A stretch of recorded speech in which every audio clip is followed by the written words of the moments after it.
Hey guys, it's Haley and welcome to another bookish video.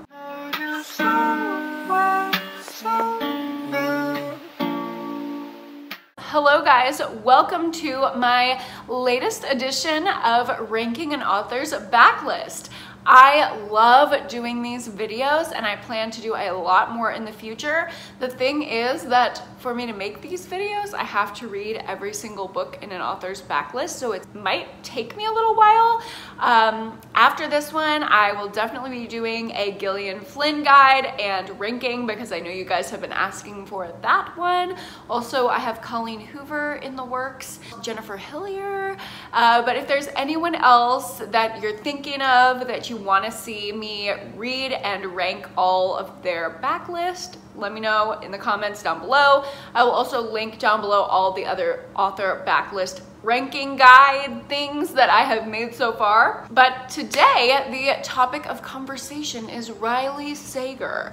And I know Riley Sager is a slightly controversial author on BookTube, not because he's cancelable or anything like that. I'm sure he's a wonderful man. But there are very mixed opinions on his thrillers. His thrillers tend to be more like new school thrillers where they have that big, enormous twist that nobody is expecting. And it kind of comes out of left field. And some people really like that. Some people really don't like that. I tend to fall somewhere in the middle. And I have read all 4 of Riley Sager's books that he has come out with so far. I have not gotten to Survive the Night yet because I applied for an ARC and got denied, but I will definitely read that when it comes out this summer. As for now, I'm just going to be ranking the 4 books that are out currently. So first, I will go through every book and give you a synopsis, my thoughts, and a rating,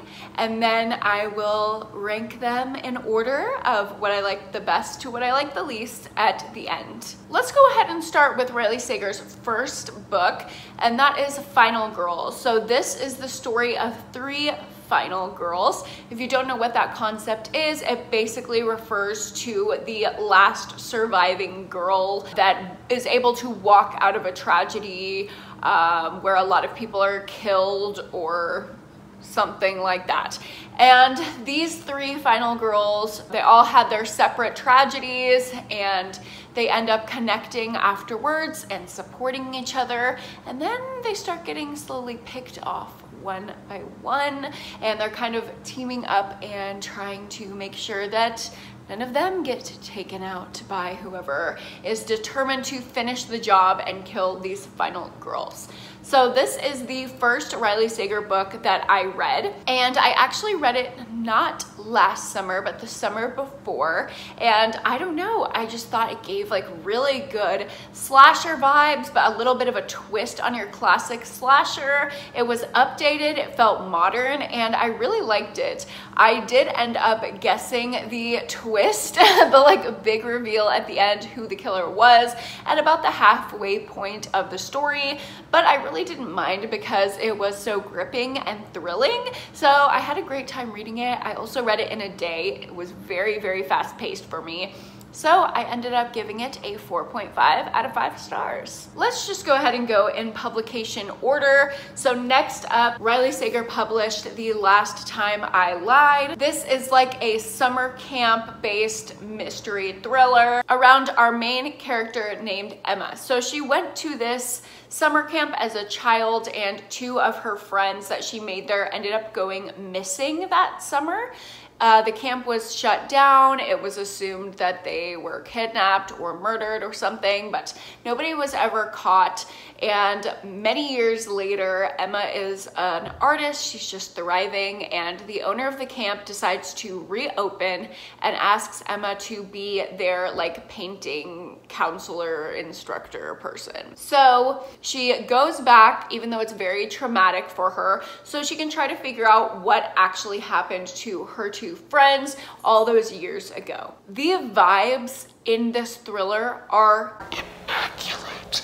wonderful. If you like American Horror Story 1984 or like the classic 80s Friday the 13th movies, you will love the vibes that you get from The Last Time I Lied. I feel like Riley Sager is a big horror fan because I feel like a lot of those classic horror movie vibes whenever I read his books, and I love that about his writing style.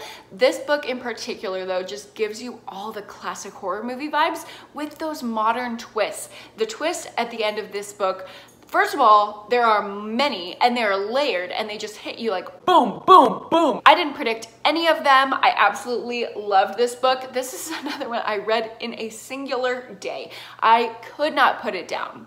And I gave it a 5 out of 5 stars. Next up, we have Lock Every Door. So this follows our main character who is kind of down on her luck. She doesn't have a lot of stuff going for her. She's not connected to her family, doesn't have friends, doesn't have a reliable job or place to live. So kind of just all around sucks for her. And she ends up running across this opportunity that seems almost too good to be true, where she can house sit, and that's her job. Just literally house sitting this beautiful condo in this historic building where all these celebrities live in New York called the Bartholomew. And when she's there, she's noticing that there are weird, creepy things happening that she doesn't really know the cause of. They seem paranormal, but they also could be orchestrated by a sick and evil person lurking around the building of the Bartholomew. So she ends up kind of connecting with the other house sitters that live there and trying to figure out what is going on and possibly save themselves if this sinister force comes for them. So this one, I really liked it in the moment when I read it. I read this one in a day also, not this past summer, but the summer before. And I read it right after I read Final Girls. And I just feel like it paled in comparison to Final Girls a little bit.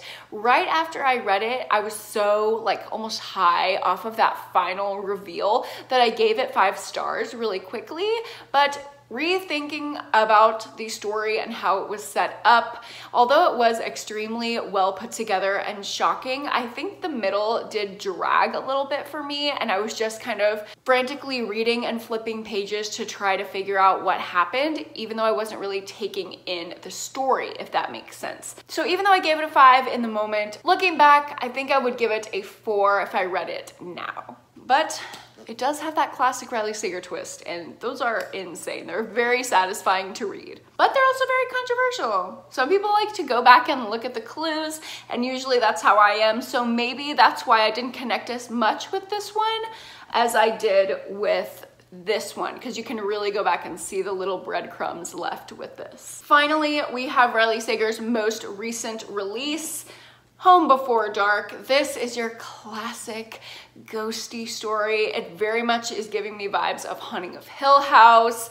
The Conjuring, all of this wonderful paranormal horror media that we love to consume. Like the ravenous little horror consumers we are. I don't know where that sentence was going. But this book follows our main character who grew up in a haunted house, basically. Very much like in Haunting of Hill House, her father wrote a book about their paranormal experiences, and it kind of blew up, went viral. They became this infamous paranormal case. And now years later, her dad has passed away, and she finds out that he has left her the house.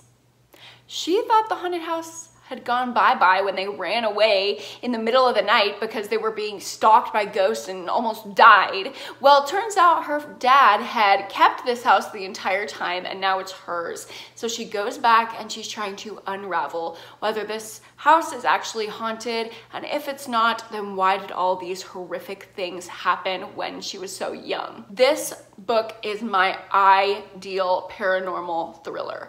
I absolutely loved it. The horror vibes, they were like, ooh, they just like get under your skin. I was scared physically scared as I was reading this book. I had to like check behind me. I was getting paranoid, like if I heard noises in my apartment. It is very scary and I love that about it, and it definitely did not disappoint on the thriller end as well. The twists at the end are coming in hot. Although I will say it's not a traditional paranormal horror book, but I don't think that's what this is trying to be. This is a horror thriller hybrid based around paranormal elements. And if you go in thinking about it that way, I think you will really enjoy it. Hopefully as much as I did. I gave it 5 stars. So now that you kind of know all of my thoughts and all of the synopses of all of Riley Sager's books, I will go ahead and tell you my definitive final ranking. My least favorite of all of Riley Sager's books is gonna be Lock Every Door. It's not a bad book. It actually was a 5-star for me right after I finished reading it, so that really doesn't mean anything. It's still really good, but just I think the other ones are better. Above Lock Every Door, I'm going to place Final Girls. This one is great, but you can definitely tell it's a debut novel. Above Final Girls, I will place Home Before Dark. This one knocked my socks off. Incredible. If you want to be scared and you like The Conjuring, Annabelle, stuff like that, you'll love this. And finally, at the very top of the stack, I will rank The Last Time I Lied. I just love things set at a summer camp. It gives those like creepy classic horror movie slasher vibes, and the twists at the end are chef's kiss. Wonderful. You can go back and see how you missed little clues and at where the mystery was unraveling. Oh, it's so good. I highly recommend you reading all of these books, but if you only pick one, The Last Time I Lied is the way to go. So I hope you guys liked this video and hearing me talk about all of Riley Sager's books and ranking them. If you have different opinions than me, that's totally fine. Let me know your ranking down below in the comments. And don't forget to like this video if you liked it and subscribe to my channel so you don't miss any of my author ranking guides that I will be posting in the future. And I will see you guys in my next video. Bye. So